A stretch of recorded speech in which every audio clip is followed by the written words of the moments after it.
নমস্কার, CNN 24 এর আজকের সংবাদে আমি শিবানী আপনাদের সবাইকে জানাই স্বাগত।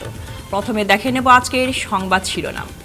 কাটিগড়া সার্কেল অফিসে পাটোয়ারির গোপনে উৎকোচ নেওয়ার অভিযোগ, গ্রেফতারের দাবি জনগণের। আসামে দেশের তৃতীয় প্রতিরক্ষা করিডোর স্থাপন হবে বললেন মুখ্যমন্ত্রী হিমন্ত বিশ্ব শর্মা। শনিবার শিলচরের নিনাদ গুরুকুলের উদ্যোগে নৃত্য কর্মশালা এবং সাংস্কৃতিক সন্ধ্যায় বিশেষ আকর্ষণ তাসের ঘর। শিলচরে 25তম কার্গিল বিজয় দিবস যথাযোগ্য মর্যাদায় পালন।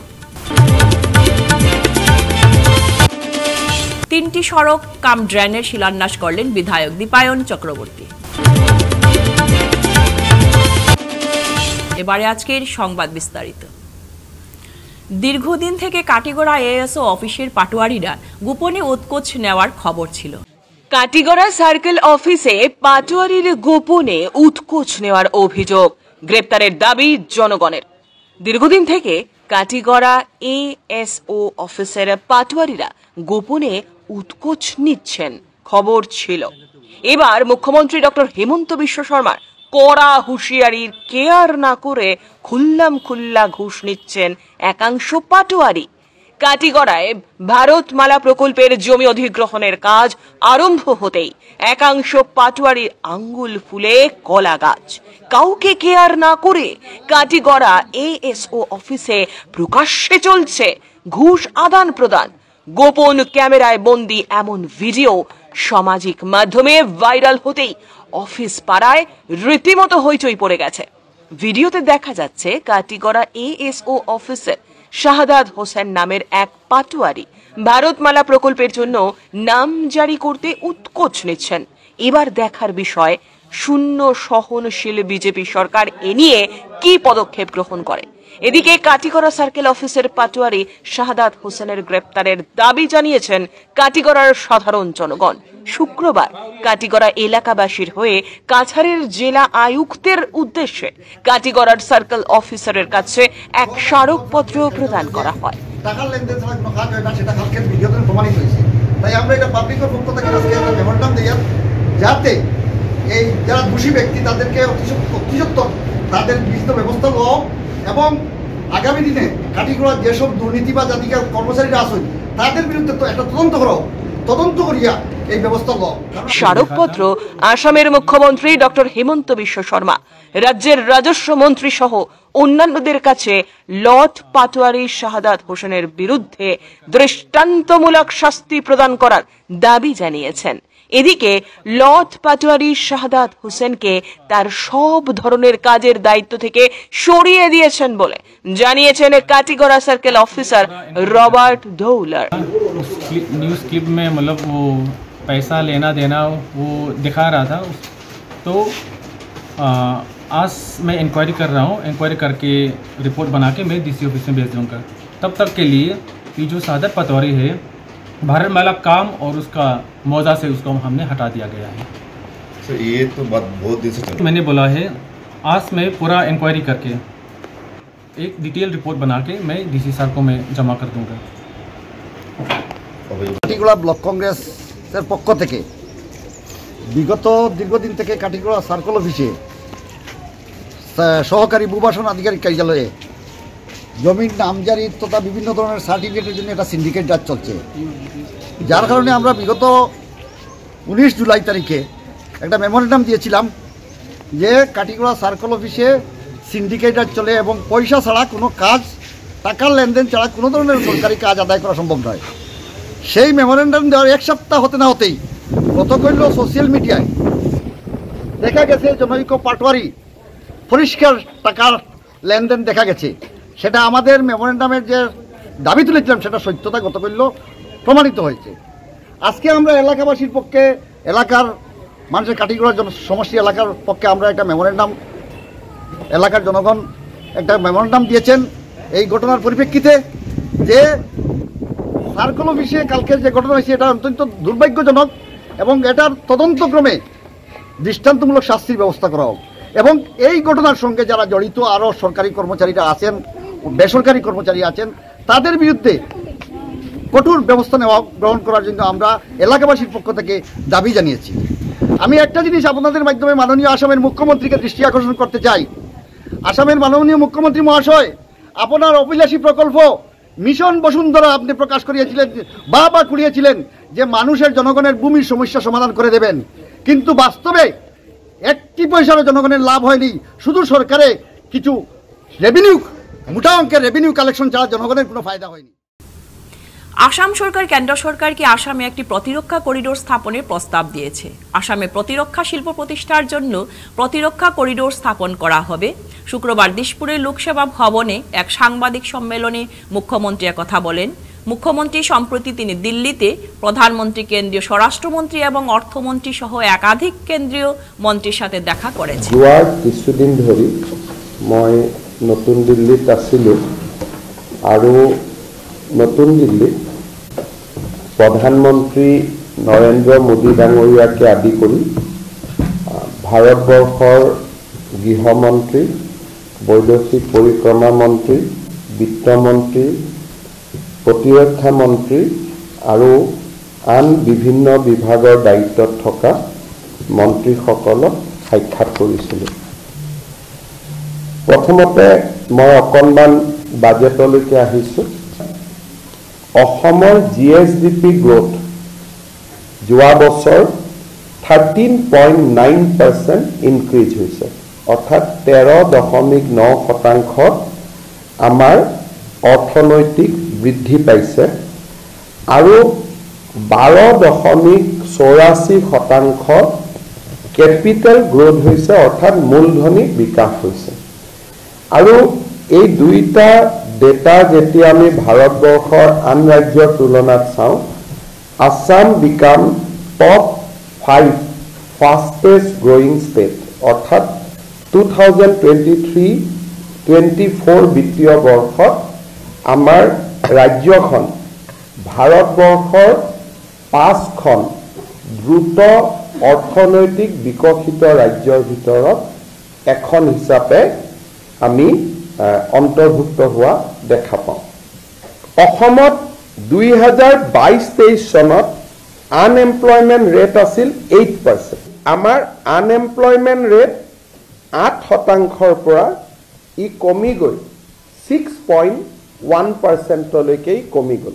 প্ৰথমবাৰৰ বাবে নিৰ্মলা সীতাৰমণে বাজেটত লিখিছে যে উই ছাফাৰ্ড ফ্ৰম ৱাটাৰ আউটছাইড, যে অসমে বানপানীৰ বোজা গ্ৰহণ কৰিব লাগে, নিজৰ পানীৰ কাৰণে নহয়, বাহিৰৰ পৰা অহা পানীৰ কাৰণে অসমে বানপানীৰ বোজা বহন কৰিব লাগে। বহুত ৰাইজে কৈছে যে 11,000 কোটি টকা বিহাৰক দিলে। ডেফিনেটলি আমাৰ এপেটাইট 11,000 crore নহয়, আমাক বহুত বেছি পুঁজি লাগিব। ভাৰত চৰকাৰে বিভিন্ন ব্যৱস্থাৰ জৰিয়তে যোৱা 5 বছৰত 4,800 crores তেখেতসকলে আমাক অলৰেডি দিছে বান সাহায্যৰ কাৰণে, এণ্ড আৰু 5 বছৰত 6 বছৰত তেওঁলোকে আমাক ওৱান্স দে একচেপ্টেড যে পানী বাহিৰৰ পৰা আহে, আমি 11,000 কোটি টকা আমি লক্ষ্য কৰা নাই। মই ভাবোঁ ডেট ফিগাৰ উইল বি বহুত বেছি হ'ব, ফিগাৰ উইল বি মাচ মোৰ দেন 11,000 crore। শনিবার শিলচর রাজীব ভবনে নিনাদ গুরুকুলের উদ্যোগে এবং হোটেল আসাম ভ্যালির সহযোগিতায় নৃত্য কর্মশালা এবং সাংস্কৃতিক সন্ধ্যা অনুষ্ঠিত হবে। অনুষ্ঠানে বিশেষ আকর্ষণ হিসেবে রবীন্দ্রনাথ ঠাকুরের মাস্টারপিস নাটক তাসের ঘর পরিবেশিত হবে। এতে নৃত্যশিল্পী ডোনা গাঙ্গুলি সহ অন্যান্য শিল্পীরা অভিনয় করবেন। অনুষ্ঠানটি বিকাল 5টা থেকে শুরু হবে। শুক্রবার শিলচর আয়োজিত এক সাংবাদিক সম্মেলনে একথা জানিয়েছেন বিধায়ক দীপায়ন চক্রবর্তী ও বিশিষ্ট নৃত্যশিল্পী ডোনা গাঙ্গুলি। সাংবাদিক সম্মেলনে নিনাদ গুরুকুলের অধ্যক্ষা মধুছন্দা পুরখায়স্ত, ডিরেক্টর দীপ্তিমান পুরখায়স্ত, সাংস্কৃতিক সংগঠক জয়দীপ চক্রবর্তী প্রাসঙ্গিক বক্তব্য রাখেন। আমরা শুধু এখানে অ্যাকচুয়ালি 3 দিনের ওয়ার্কশপ করাচ্ছি না, ওয়ার্কশপের সাথে ওদের নাচটা তুলিয়ে ওদের আবার নাচাচ্ছিও, মানে এই জন্য একটা ডান্স ড্রামাও করছি। তো ওরা ওই মেন প্রোগ্রামের জন্য রিহার্সালও করছে। তো রিহার্সাল ওয়ার্কশপ সব মিলে it's very hectic but very fruitful, কারণ সবাই যতখানি করতে পারবে। আর তার সাথে একটা স্টেজে সবাই যদি নাচে তাহলে তার একটা পারফেকশন আলাদা হয়, তো অফকোর্স ওটার জন্য অনেক বেশি খাটুনি হয়, কিন্তু রেজাল্টটাও বেশি ভালো পাওয়া যায়। তো এর জন্য ওরা সেটা করছে, তো কালকে দেখা যাক ওরা কতদূর কি ভালো পারে। আর আপনারা অবভিয়াসলি এসেছেন যে এই ইভেন্টটাকে সাপোর্ট করার জন্য, তার জন্য অনেক অনেক অনেক ধন্যবাদ। এই প্রথমবার না, কারণ তাসের দেশে করেছি, তো তাসের দেশটা 2-3টে জায়গায় আগে হয়ে গেছে, যেমন যেটা থেকে মধুসন্ধ্যা দেখেছে, মানে আমাদের কলকাতায় হয়ে গেছে 2বার 2-3বার, অনেক জায়গায় হয়ে গেছে। তো এর জন্য ওই তাসের দেশটাই এইখানে আবার শিলচরে করার চেষ্টা। তো হ্যাঁ, শিলচরে প্রথম পুরুষের চরিত্র আমি অভিনয় করছি। হ্যাঁ ম্যাডাম, অবশ্যই শহরের একটা বেশি পাওনা, তো আমি ওনার মায়ের চরণে প্রণাম করে আমি ডোনা গাঙ্গুলি ম্যাডামের ভবিষ্যৎ, উজ্জ্বল ভবিষ্যৎ কামনা করছি। যেভাবে প্রতিনিয়ত উনি ভারতবর্ষে আমাদের একটা সম্মান বৃদ্ধি করে চলছেন, ভগবান ওনাকে যাতে আশীর্বাদ দেন, আরও যাতে আমাদের ভারতবর্ষের মুখ উনি উজ্জ্বল করতে পারেন। ধন্যবাদ। আপনারা আজকে এখানে এসেছেন। আমাদের আজকের প্রেস মিটটার উদ্দেশ্য হচ্ছে আমরা আগামীকাল শিলচরের রাজীব ভবনে বিকেল 5:30 থেকে একটা অনুষ্ঠান করছি, যাতে আমাদের তার আগে আমাদের 7 দিনের নৃত্য কর্মশালা চলছে। 3 দিনের নৃত্য কর্মশালা গত মাসের 10, 11 এবং 12 জুন হয়েছিল। এই মাসে 23, 24, 25, 26 4 দিনের নৃত্য কর্মশালার পরে আগামীকাল আমাদের অনুষ্ঠানটা হবে রাজীব ভবনে করেছে। তো আগামীকাল আমরা বিশ্বকবি রবীন্দ্রনাথ ঠাকুরের তাসের দেশটা মঞ্চস্থ করা হবে। 25তম কার্গিল বিজয় দিবস যথাযোগ্য মর্যাদায় পালন শিলচরে। শুক্রবার শিলচর মাসিমপুর মিলিটারি স্টেশনের পক্ষ থেকে যথাযোগ্য মর্যাদায় 25তম কার্গিল বিজয় দিবস পালন।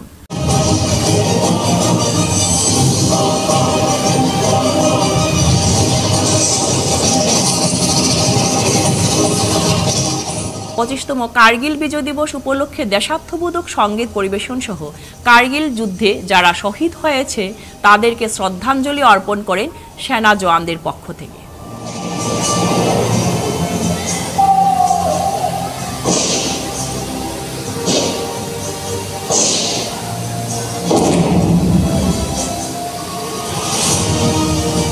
दुनिया ने दिल थाम कर शांति प्रिय भारत का ऐसा विकराल स्वरूप देखा जिससे वो समय आने पर दुश्मनों का नामो निशान मिटा सकता था।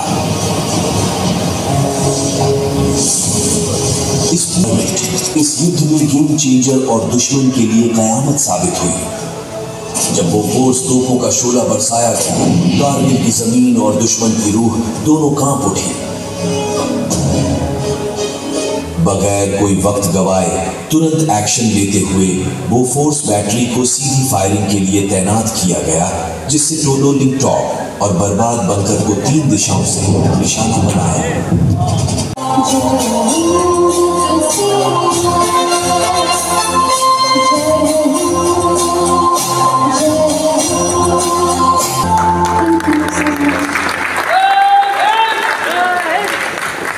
जो हाइट थी वो 18,000 फीट की हाइट थी।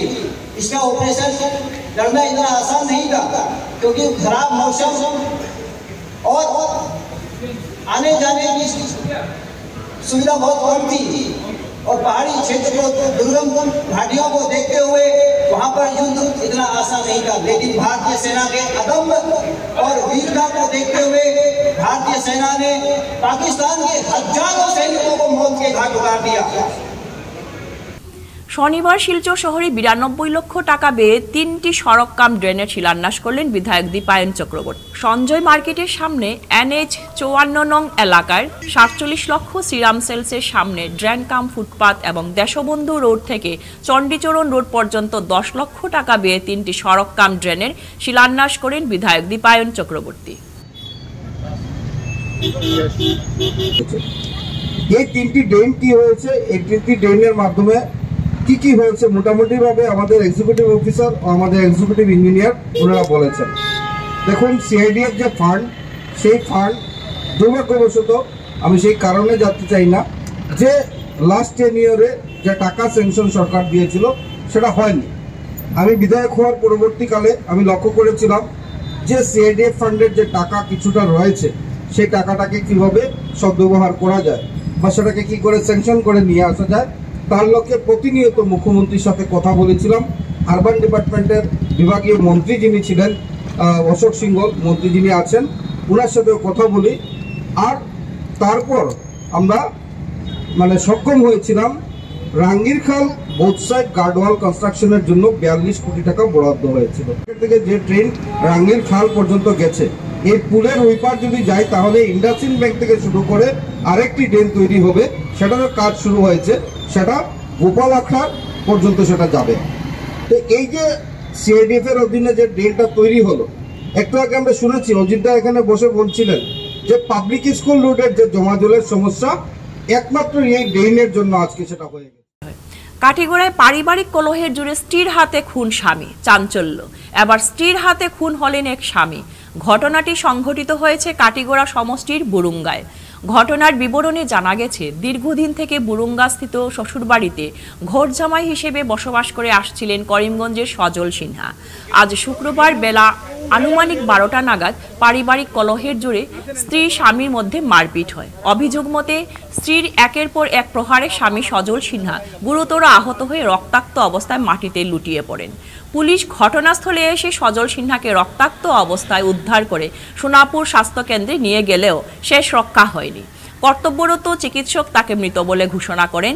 এদিকে ঘাতক স্ত্রী সুবর্ণা সিংহকে আটক করে পুলিশ। সোনাবাড়িঘাট জিপিতে যোগ্য মানুষের প্রধানমন্ত্রী আবাসের ওয়েটিং লিস্ট থেকে বঞ্চিত হওয়ার অভিযোগ উঠল। সোনাই ডেভেলপমেন্ট ব্লকের অধীনস্থ সোনাবাড়িঘাট জিপির 6 নম্বর গ্রুপের ধনেহরি গ্রামের বাসিন্দারা বৃহস্পতিবার এই অভিযোগ তুলেন। এ নিয়ে জেলা প্রশাসন ও সোনাইর বিধায়ক দৃষ্টি আকর্ষণ করেন। প্রথম গন্ডর 6 নম্বর গ্রুপ বাসবেতর গড় যারা আছে 8-9 খান গড় নিজরও বাসবেত হইতো আমারও মনক আমার ভাই বাতি উজা লাগাইয়া আমরারও বাসবেত লাগা গ্রামও 3টা করে পাইছুন ফাক্কার গড় আলাইতে। আর বর্তমানে বিধায়কে দেখু আমরা দেখাই দিমু ফাক্কার গড় তলবন্ত ফাক্কা হেও টাইলস লাগাই হেও গড় পাইছি। কিরকম পায় এগুলো আপনারা দেখবে, মেম্বারে দিল নি, পঞ্চায়েতে দিল নি, এটা তো আমরা দেখবার দরকার নাই। আমরা আন্দাজ পাইলাম 4টা-5টা গড় আনতো তার গড় ফাক্কার গড়ে পাইছে। আর 5টা-7টা গড় আইন আছে বর্তমানে বাসবেতর গড়, তারা একটাও তারা নামও পাওয়া যায় না। ওখান যে লিস্ট আইছে এই লিস্ট ওইটা মানুষের নাম নাই। তাহলে আপনারা দেখু আইয়া দেখুন না তে ইবাই ভোটার কারণে এইদিকে আইবে না, আমি সাফ করে জানাই আমরা ভোট বরকট করব। বদরপুর সার্কেলে কার ইশারায় চলছে তীব্র অনিয়ম। দিনের পর দিন জনগণকে শোষণের পিছনে রয়েছে কাদের হাত। টাকা না দিলে সহজে করা হচ্ছে না ভূমি নামজারি, ডিমার্গেশন সহ ভূমি সংক্রান্ত বিভিন্ন কাম। ভূমি নামজারিতে ঘুষের টাকা দিতে পারেননি বলে নিজের ভাইকেও মৃত্যুর কুলে ঠেলে দিতে বাধ্য হলেন সুবোধ দাস নামের এক হতদরিদ্র ব্যক্তি। সমাজকর্মী মুন্নি ছেত্রীর বদরপুর সার্কেলে ভুক্তভোগী জনগণের অভিযোগের প্রতি গুরুত্ব সহকারে সুদৃষ্টি দেওয়ার বিনম্র আর্জি জেলা শাসক সহ সার্কেলের কাছে। আপনার কিতা বিষয় বিষয় তো স্যার ম্যাডাম আজকে 10 বছর ধরে আজকে 10 বছর ধরে সার্কেলের অফিসে একজন ভাই আছে, হে আমার মার বাবার জায়গাটা লইয়া গেছে গিয়ে জেলা তার খিলাফ খুঁজতে পারি না। সার্কেল তো সার্কুলে আনা টাকা না খাইয়ে দিয়েছিল কোনছেন যে আপনার ফয়াল ম্যাডাম আপনার 6 জন আছে আর বই না শোনে একজন আছি 7 জন এলকু হে ম্যাডাম হে কিটা তার নামে 1 লাখ মা বাবার জায়গা লইয়া দিতে পারি না ওটা লইয়া আজকে 10 বছর ধরে ডিসি অফিস সার্কুল অফিস ও আজকে 10 বছর 10,000 টাকা গিয়া আছে ম্যাডাম। আপনি কিতা চাইবা এলকু সাইয়ার ওগুর অ্যাকশন কি তো সৈদুল হে তার হে কিতালে হে ইজারা দে হে কাগজ রাখে না, সৈদুলে কাগজটা রাখতে দে না অফিসের মধ্যে সার্কুল সৈদিলে সার্কুল অফিসও কাগজ রাখতে দে না। তখন আপনি হে টাকা খাইয়া দিছি এটা তখন আপনি এটা ডিমান্ড করবা যে ইনকোয়ারি হই আপনারটা প্রপারলি ওই তো জিও ম্যাডাম জিও ঠিক আছে। আপনার নাম কিতা? আব্দুল মুতালিব। আপনার কোন জায়গাটার? হাসানপুর। হাসানপুর জি। আচ্ছা ঠিক আছে। শিলচর গুয়াহাটি সংযোগী জুয়াই বদরপুর ৬ নম্বর জাতীয় সড়কের কাঠিগোড়া চৌরঙ্গি বাজার এলাকায় বেহাল দশায় পরিণত হয়েছে দীর্ঘদিন ধরে। সড়কের এই অংশের উপরে বড় বড় গর্তের সৃষ্টি হয়ে সড়কটি বেহাল দশায় পরিণত হয়েছে। এতে সড়কের উপর দিয়ে যাত্রীবাহী বাস ও দূরপাল্লার মালবাহী লরি এবং ছোট বড় যানবাহন চলাচলের সময় ব্যাপক সমস্যার সম্মুখীন হয়েছেন বাজারের ক্রেতা বিক্রেতা সহ বিভিন্ন ব্যবসায়ী প্রতিষ্ঠানের মালিকরা। এদিন কাঠিগোড়া সার্কেল অফিসারের মাধ্যমে কাছাড়ের জেলা আয়ুক্ত রোহন কুমার ঝাড় কাছে লিখিত স্মারকলিপি পত্র প্রদান করে ২৪ ঘন্টার সময়সীমায় বেঁধে দিয়ে প্রয়োজনীয় ব্যবস্থা গ্রহণের আর্জি জানিয়েছেন চৌরঙ্গি বাজার কমিটির পক্ষ থেকে আমরা এখানে আজকে মিলিত হয়ে একটা মেমোরেন্ডাম দিচ্ছি যে চৌরঙ্গি NH6 যেটা রাস্তা, এটার যে ভয়াবহ অবস্থা, চৌরঙ্গি বাজারে পথচারী যারা আটিয়া যায় তারা উপরে পাথর লাগিয়া পড়ে, টায়ারে বাড়ি মারে। আর আমাদের বাজারে যে দোকানপাট বোর্ড শোকে যে গ্লাস ভাঙছে এই পাথরের লেগে, আমরা বিগত বহুত দিন থেকে আমরা এইগুলা সাফা করি। আর আমরা উপর মহলে জানাইছি, NH3 আমরা জানাইছি, তারা ডিপার্টমেন্টও জানাইছি, কন্ট্রাক্টরও জানাইছি, কিন্তু কোনো পদক্ষেপ নেওয়া হয় না। তো আমরা এটা শুরু যদি না হয় তো ভবিষ্যতে একটা বড় আমরা আন্দোলন করবো, আমরা রোড অবরোধ করবো, এগুলো আমরা পদক্ষেপ নিতে বাধ্য থাকবো। শুক্রবার বরখোলা সমষ্টির অন্তর্গত দুধপাতিল গ্রান্ট এলাকার গড়ের বন দ্বিতীয় খণ্ড ও লেবুর বন এলাকার জনগণ হাতিচোড়া চা বাগানের মালিক কর্তৃপক্ষের বিরুদ্ধে হেনস্থার অভিযোগ এনে উপযুক্ত তদন্ত চেয়ে কাছাড়ের জেলা উপায়ুক্তের কাছে একটি স্মারকপত্র প্রদান করে। গ্রামে বাস করি ফুলিছড়া, মুরলীধর, লেবুর বন, গড়ের বন দ্বিতীয় খণ্ড জায়গাত আমরা গড়ের বন দ্বিতীয় খণ্ড এই জায়গার উপরে আমরা বাস করতেছি। আজকে ধরিলেন প্রায় ৭০ থেকে ৮০ বছর থেকে আমরা বাপদাদা থেকে বাস করি আইছে। বাবা মারা গেছে, কারণ আমরা ছেলেরা বয়স হয়ে গেছে আজকে প্রায় ৬০ বছর। আমরা প্রায় ২০০১টা অর্ডার পাইছি, সরকারি অর্ডার পাওয়া মাত্র আমরা খাজনা আজকে আমরা ৪৮ বছর থেকে আমরা খাজনা দিয়া যাই আর জায়গার উপরে ৪৮ বছর থেকে আমরা খাজনা দিয়া যাইতেছি। আমরা জায়গার ফাট্টা পাইতাম, ওখানে ফাট্টা আমরা অর্ডার হয়েছে, ওইয়া আমরা ফাট্টা পাইছি না, কিন্তু খামলা আমরা ৪৮ বছর থেকে দিয়া যাই। আর ওখানে কয়েকদিন পরও দেখা যায় হাতিছড়া টি কোম্পানির মালিক ম্যানেজার হামলা লইয়া আমরা ইয়া অত্যাচার নানান নমুনার আমরা বাড়ি করে ইয়া ফিলার গাড়ি তো তারা চায়, আমরা তারা আবার যখন বাধা দেয় যে আমরা এই জায়গার তো খাজনা দিয়ার, তোমরা এই জায়গার উপরে যখন যাতে আবার তারা যায় গিয়া তো কয়েকদিন পরে আমরা এইরকমভাবে ইয়া অত্যাচার করে। এই কারণে আজকে আমরা ডিসি দিয়া মেমোরিয়াল দিছি, দিয়া আমরা এটা মেমোরিয়াল দিছি, দিয়া আপনারা জানাইয়ার এইটা যাতে ডিসি আমরা তদন্ত নিয়ে আমরা একটা সুবিচার লাইন করিয়া আমরা একটা ফাট্টার অর্ডার করিয়ে দিতাম, আমরা ফাট্টা পাইতাম, ওইটাই আপনারা আমরা দাবি। আমরা কি করবো, আমরা তো এই জায়গার উপরে এখন আমরা তো ৭০ বছর থেকে আমরা বাস করি, আর আমরা বাবাও মারা গেছে, আমরা হয়তো ৬০ বছর বয়স হয়ে গেছে এই জায়গার উপরে থাকিয়া। আর ওখানে যদি আমরা এই জায়গা যদি কোর্টের অর্ডার পাই, আর আমরা অর্ডার কপি আছে আমরা সঙ্গে, আমরা যে আজকে খাজনা দিয়া যাই। আর এই জায়গা আমরা না পাইলে কি লাগবে, আমরা তো এই জায়গার মর্ম আর কিতাব আমরা জায়গা তো থাকতে দিব, আমরা যাইমো কই, আমরা তো কোনো বৈরাগত না যে বৈরাগত আমরা এই জায়গা আইনের আশ্রয় আমরা ইয়ে করবো, আমরা কোনো গন্ডগোল করে যেতে আমরা আইনের আশ্রয় আমরা ব্যবস্থা করবো। আজকের সংবাদ এ পর্যন্তই, নমস্কার।